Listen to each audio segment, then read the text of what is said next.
بسم اللہ الرحمن الرحیم۔ السلام علیکم ورحمۃ اللہ وبرکاتہ۔ دوستوں، میرے ناول میرے ہم سفر میرے ہم نشیں کی ایپیسوڈ نمبر 26 میں آپ دوستوں کو خوش آمدید۔ پزل کے سارے ٹکڑے ایک ساتھ جڑنے لگے۔ آرزو نے کہا تھا کہ وہ ہمایوں کو اس سے چھین لے گی۔ محمل کو سجا سنورا اور ہنستا بستا دیکھ کر شاید شدید حسد کی آگ میں جلنے لگی تھی۔ اس سے اس کی خوشیاں برداشت نہیں ہو رہی تھیں۔ پھر اسد چچا کی ناگہانی موت کے بعد یقیناً وہ لوگ مالی کرائسس کا شکار ہوئے ہوں گے۔ ایسے میں محمل کی طویل بے ہوشی نے آرزو کو امید دلائی ہوگی، اور شاید یہ سب ایک سوچا سمجھا پلان تھا۔ یہ ذیلی تصاویر بنا کر محمل اور فرشتے کا دستخط شدہ کاغذ ہمایوں کو دکھا کر اس نے ہمایوں کو بھڑکا دیا ہوگا۔ مگر کیا ہمایوں چھوٹا بچہ تھا جو ان کی باتوں میں آ جاتا؟ کیا ایک منجا ہوا پولیس آفیسر اس قسم کے بچکانہ کھیل کا شکار بن سکتا تھا؟ کیا بس اتنی سی بات پہ ہمایوں اتنا بدظن ہو گیا تھا؟ اپنی بیوی سے دوری اور آرزو سے بڑھتا ہوا التفات، پزل کا کوئی ٹکڑا اپنی جگہ سے غائب تھا، پوری تصویر نہیں بن رہی تھی۔ اس نے بے اختیار ہو کر سر دونوں ہاتھوں میں تھام لیا، دماغ چکرا کر رہ گیا تھا۔ بی بی تسی ٹھیک ہو؟ بلکہ اس نے اس کا شانہ ہلایا تو وہ چونکی۔ ہاں مجھے باہر لے جاؤ۔ اس نے جلدی سے تصویریں لفافے میں ڈالی، مبادا بلکہ اسی نے دیکھ نہ لی۔ پزل کا کوئی ٹکڑا واقعی غائب تھا۔ شام کے سائے گہرے ہو رہے تھے جب بیرونی گیٹ پہ ہارن کی آواز سنائی دی۔ وہ جو دانستہ لاؤنج میں بیٹھی تھی فوراً الرٹ ہو گئی۔ ہمایوں کی گاڑی زن سے اندر داخل ہونے کی آواز آئی، پھر لاک کی کھٹ کھٹ۔ وہ سر جھکائے بیٹھی تھی، تمام آوازیں سنتی گئی، یہاں تک کہ دروازے کے اس طرف بھاری بوٹوں کی چاپ قریب آ گئی۔ اس نے بے چینی سے سر اٹھایا۔ وہ اندر داخل ہو رہا تھا، یونیفارم میں ملبوس، کیپ ہاتھ میں لیے۔ وہ چند قدم چل کر قریب آیا، اسے وہاں بیٹھا دیکھ کر لمحے بھر کو رکا۔ السلام علیکم، مجھے آپ سے بات کرنی ہے، اس نے آہستہ سے کہا۔ بولو۔ وہ اکھڑے تیوروں سے سامنے آ کھڑا ہوا۔ آپ بیٹھ جائیں، میں ٹھیک ہوں، بولو۔ محمل نے گہری سانس لی اور الفاظ ذہن میں مجتمع کیے۔ مجھے صرف ایک بات کا جواب چاہیے ہمایوں، بس ایک بار مجھے بتا دیں کہ میرے ساتھ آپ ایسا کیوں کر رہے ہیں؟ آنسوؤں کا گولا اس کی حلق میں پھنسنے لگا تھا۔ کیا کر رہا ہوں؟ آپ کو لگتا ہے آپ کچھ نہیں کر رہے۔ علیحدگی چاہتا ہوں۔ یہ کیا کوئی جرم ہے؟ وہ سنجیدہ اور بے نیاز تھا۔ مگر آپ اتنے بدل کیوں گئے ہیں؟ آپ پہلے تو ایسے نہیں تھے۔ نہ چاہتے ہوئے بھی وہ شکوہ کر بیٹھی۔ پہلے میں کاٹ کا الو تھا جس کی آنکھ پہ پٹی بندھی تھی۔ ہوش اب آیا ہے، دیر ہو گئی، مگر خیر، ہو سکتا ہے کسی نے اب آپ کی آنکھوں پہ پٹی باندھ دی ہو۔ آپ مجھے صفائی کا ایک موقع تو دیں۔ اس نے سوچا تھا وہ اس کی منت نہیں کرے گی، مگر اب وہ کر رہی تھی۔ یہ وہ شخص تھا جس سے اسے بے حد محبت تھی، وہ اسے نہیں چھوڑنا چاہتی تھی۔ صفائی کا موقع ان کو دیا جاتا ہے جن پر شک ہو، مگر جن پر یقین ہو ان پر صرف حد جاری ہوتی ہے۔ وہ بہت چبا چبا کر بولا تھا، یہ آپ کی اپنی بنائی گئی حدود ہے ایس پی صاحب، لوگوں کو ان کے اوپر نہ پرکھیں۔ کھوٹے کھرے کو الگ کرنے کا پیمانہ دل میں ہوتا ہے، ہاتھوں میں نہیں۔ کہیں آپ کو پچھتانا نہ پڑ جائے۔ کھوٹے کھرے کی پہچان مجھے بڑی دیر سے ہوئی ہے محمل بی بی۔ جلدی ہوتی تو اتنا نقصان نہ اٹھاتا۔ ان 3 ماہ میں پہلی دفعہ اس نے محمل کا نام لیا تھا۔ وہ اداسی سے مسکرا دی۔ اگر میں کھوٹی ہوں تو جس کے پیچھے مجھے چھوڑ رہے ہیں اس کے کھرے پن کو بھی ماپ لیجئے گا، کہیں پھر دھوکہ نہ ہو جائے۔ وہ تم سے بہتر ہے۔ چند لمحے خاموش رہ کر وہ سرد لہجے میں بولا اور ایک گہری چبھتی ہوئی نگاہ اس پہ ڈال کر سیڑھیوں کی طرف بڑھ گیا۔ وہ نم آنکھوں کے ساتھ اسے سینے چڑھتے دیکھتی رہی۔ آج ہمایوں نے اپنی بے وفائی پہ مہر لگا دی تھی۔ وہ ڈریسنگ ٹیبل کے سامنے برش لیے مغموم گمسم سی بیٹھی تھی جب فرشتے نے کھلے دروازے سے اندر جھانکا۔ میری چھوٹی بہن کیا کر رہی ہے؟ اس نے چوکھٹ سے ٹیک لگا کر مسکراتے ہوئے پوچھا۔ کچھ خاص نہیں، محمل نے مسکرا کے گردن موڑی۔ اس کے کھلے بال شانوں پہ گرے تھے۔ تو کچھ خاص کرتے ہیں۔ وہ اندر چلی آئی، فیروزی شلوار قمیض پہ سلیقے سے دوپٹہ لیے۔ وہ ہمیشہ کی طرح بہت تر و تازہ لگ رہی تھی۔ تمہارے بال ہی بنا دوں لاؤ؟ اس نے رسان سے کہتے ہوئے برش محمل کے ہاتھ سے لے لیا اور اس کے کھلے بالوں کو دونوں ہاتھوں سے سمیٹا۔ بس اب تم بہت جلد ٹھیک ہو جاؤ گی۔ وہ اب پیار سے اس کے بالوں میں اوپر سے نیچے برش کر رہی تھی۔ وہ محمل کی ویل چیئر کے پیچھے کھڑی تھی۔ محمل کو آئینے میں اس کا عکس دکھائی دے رہا تھا۔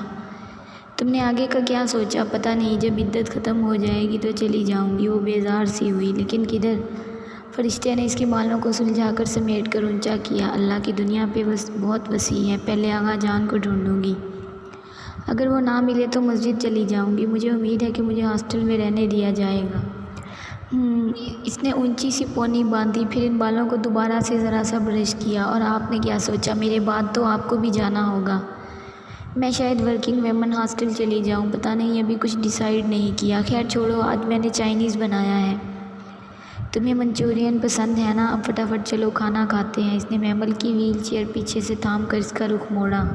اب وہ کیا بتاتی کہ عرصہ ہوا ذائقے محسوس کرنا چھوڑ دیے ہیں، اسی لیے چپ رہی۔ ہمایوں کی طرف سے دل اتنا دکھا ہوا تھا کہ ایسے میں فرشتے کا دھیان بٹانا اچھا لگا۔ ڈائننگ ٹیبل پہ کھانا لگا ہوا تھا، گرم گرم چاولوں کی خوشبو سارے میں پھیلی تھی۔ تیمور کدھر ہے؟ وہ پوچھتے پوچھتے رک گئی، پھر تھک کر بولی، میں کیا کروں جو وہ آپ کو ناپسند کرنا چھوڑ دے۔ یہ چاول کھاؤ، بہت اچھے بنے ہیں۔ فرشتے نے مسکرا کر ڈش اس کے سامنے رکھی۔ اس کا ضبط بھی کمال کا تھا۔ تیمور کی ساری بدلہضیوں پہ میں آپ سے معافی مانگتی ہوں، نہ چاہتے ہوئے بھی اس کا لہجہ بھیگ گیا ہے۔ جانے دو، میں مائنڈ نہیں کرتی، خالہ بھی ماں جیسی ہی ہوتی ہے۔ محمل بھیگی آنکھوں سے ہنس دی۔ فرشتے نے رک کر اسے دیکھا۔ کیوں، کیا نہیں ہوتی؟ میرے بھانجے نہیں ہیں، ورنہ ضرور اپنی رائے دیتی، لیکن چونکہ رسول اللہ صلی اللہ علیہ وسلم نے یہی فرمایا ہے تو آف کورس ٹھیک ہے۔ کیا؟ فرشتے الجھی۔ یہی کہ خالہ ماں جیسی ہوتی ہے، یہ ایک حدیث ہے نا؟ وہ اوہ اچھا، مجھے بھول گیا تھا۔ فرشتے سر جھٹک کر مسکرا دی اور چاول اپنی پلیٹ میں نکالنے لگی۔ وہ اپنی دانست میں ہمایوں کے گھر میں اس کا آخری دن تھا۔ کل دوپہر اس کی عدت کو 3 قمری ماہ مکمل ہو جانے تھے، اور تب وہ شرعی طور پر ہمایوں کی بیوی نہ رہتی اور پھر اس گھر میں رہنے کا جواز بھی ختم ہو جاتا۔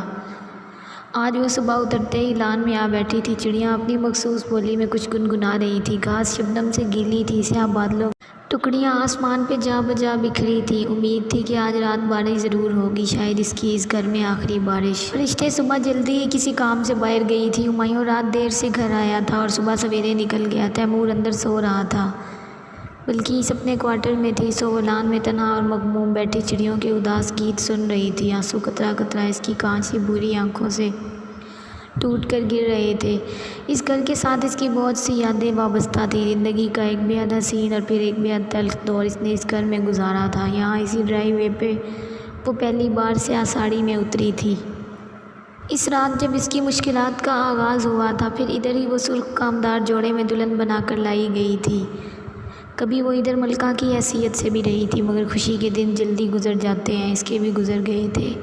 ایک سیاہ تاریک نیند کا سفر تھا اور وہ بہت نیچے لا کر پھینک دی گئی تھی۔ ماما تیمور نیند بھری آنکھیں لیے اس کا شانہ جھنجھوڑ رہا تھا۔ اس نے چونک کر اسے دیکھا، پھر مسکرا دیا۔ ہاں بیٹا، اس نے بے اختیار پیار سے اس کا گال چھوا۔ کیوں رو رہی ہیں اتنی دیر سے؟ کب سے دیکھ رہا ہوں۔ وہ معصومیت بھری فکر مندی لیے اس کے ساتھ بیٹھا۔ وہ نائٹ سوٹ میں ملبوس تھا، غالباً ابھی جاگا تھا۔ نہیں کچھ نہیں، محمل نے جلدی سے آنکھیں رگڑیں۔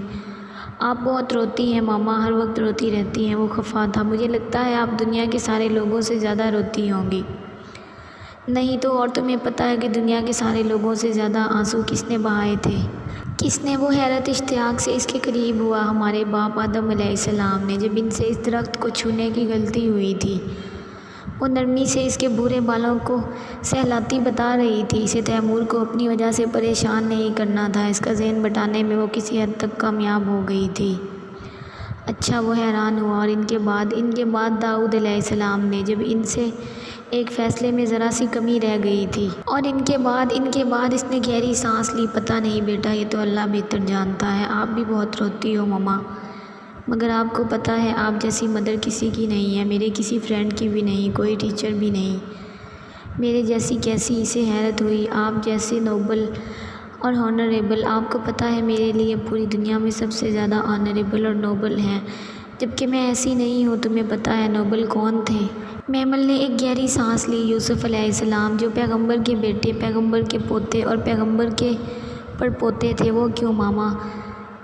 اس نے زیر لب سوال کو دہرایا۔ بے اختیار آنکھوں میں اداسی چھا گئی، کیونکہ شاید وہ بہت صبر کرنے والے تھے اور الفاظ لبوں پہ ٹوٹ گئے۔ اس کی سمجھ میں نہیں آیا کہ وہ کیا کہے، ہر بات سمجھانے والی نہیں ہوتی۔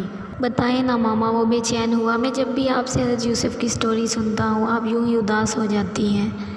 پھر کبھی بتاؤں گی۔ تمہارے اسکول کب کھل رہے ہیں؟ اس نے بات پلٹی۔ منڈے کو، اور تمہارا ہوم ورک ڈن ہے؟ یہ باتیں چھوڑیں، مجھے پتہ ہے آپ اپسیٹ ہیں۔ کل آپ اور ڈیڈ ہمیشہ کے لیے الگ ہو جائیں گے، ہے نا؟ وہ ہتھیلیوں پہ چہرہ گرائے اداسی سے بولا۔ ہاں، ہو تو جائیں گے۔ تم میرے ساتھ چلو گے یا ڈیڈی کے پاس رہو گے؟ اس نے خود کو بے پرواہ ظاہر کرنا چاہا۔ میں آپ کے ساتھ جاؤں گا، اس چڑیل کے ساتھ نہیں رہوں گا۔ مجھے پتہ ہے ڈیڈی فوراً شادی کر لیں گے۔ اسے شاید آرزو بہت بری لگتی تھی اور محمل کو اس پر ترجیح دے رہا تھا۔ اسے یاد آیا ہمایوں نے کہا تھا وہ اس سے بہتر ہے، وہ مجھ سے بہتر ہے تیمور۔ وہ ہمایوں کی اس زہریلی بات کو یاد کر کے پھر سے دکھی ہو گئی۔ کون؟ تیمور کی سفید بلی بھاگتی ہوئی اس کے قدموں میں آ بیٹھی تھی۔ وہ جھک کر اسے اٹھانے لگا۔ آرزو بہت دفعہ سوچا تھا کہ بچے سے یہ معاملہ ڈسکس نہیں کرے گی، مگر وہ رہ نہیں سکی۔ آرزو آنٹی۔ تیمور بلی کو بازو میں اٹھا کر سیدھا ہوا۔ وہ جو آپ کی کزن ہے جو ادھر آتی ہیں؟ ہاں وہی۔ وہ آپ سے اچھی تو نہیں؟ بالکل نہیں۔ وہ سوچ کر نفی میں سر ہلانے لگا۔ پھر تمہارے ڈیڈ کیوں اس سے شادی کرنا چاہتے ہیں؟ کیا تم اسے ماں کے روپ میں قبول کر سکو گے؟ کتنا خود کو سمجھایا تھا کہ بچے کو درمیان میں انوالو نہیں کرے گی، مگر ہمایوں کی اس روز کی بات کہیں اندر چبھ رہی تھی، لیکن پھر کہہ کر خود ہی پچھتائی۔ چھوڑو، جانے دو، یہ بلی ادھر دکھاؤ۔ مگر تیمور الجھا سا اسے دیکھ رہا تھا۔ بلی ابھی تک اس کے بازوؤں میں تھی۔ ڈیڈی آرزو آنٹی سے شادی کر رہے ہیں۔ اس کی آواز میں بے پناہ حیرت تھی۔ تمہیں نہیں پتہ؟ آپ کو یہ کس نے کہا ہے؟ وہ کنفیوز بھی تھا اور حیرت زدہ بھی۔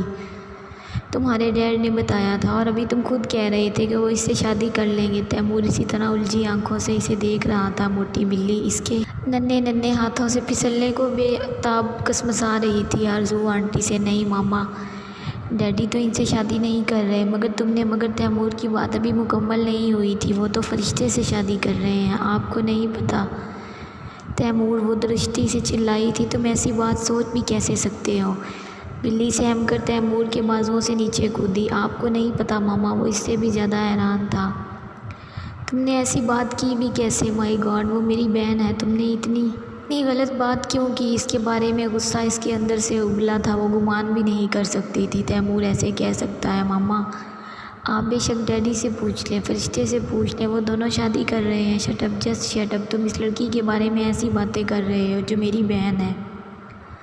جی ماما، اسی لیے تو ڈیڈی نے آپ کو ڈائیورس دی ہے، because she is your sister, اور مسلم ایک ٹائم پہ دو سسٹر سے شادی نہیں کر سکتے۔ محمل کا دماغ پھک سے اڑ گیا۔ وہ شل سی بیٹھی رہ گئی۔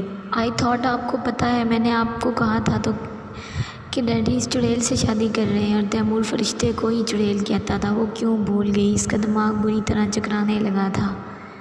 نہیں تیمور، وہ میری بہن ہے۔ اس کی زبان لڑکھڑائی۔ وہ اسی لیے تو ادھر ہمارے ساتھ رہتی ہے، تاکہ جب آپ چلی جائیں تو وہ ڈیڈی سے شادی کر لے۔ تیمور، وہ میری بہن ہے۔ اس کی آواز ٹوٹنے لگی تھی۔ آپ نے نہیں دیکھا جب وہ ڈیڈی کے ساتھ شام کو باہر جاتی ہے؟ ایک دفعہ وہ مجھے بھی ساتھ لے گئے تھے۔ وہ سمجھتے ہیں میں بچہ ہوں، مجھے کچھ پتہ نہیں چلتا۔ مگر تیمور، وہ تو میری بہن ہے۔ وہ بکھری شکست خوردہ سی گھٹی آواز میں چلائی تھی۔ اسے لگ رہا تھا کوئی دھیرے دھیرے اس کی جان نکال رہا ہے۔ تیمور کیا کہہ رہا تھا اس کی کچھ سمجھ میں نہیں آ رہا تھا۔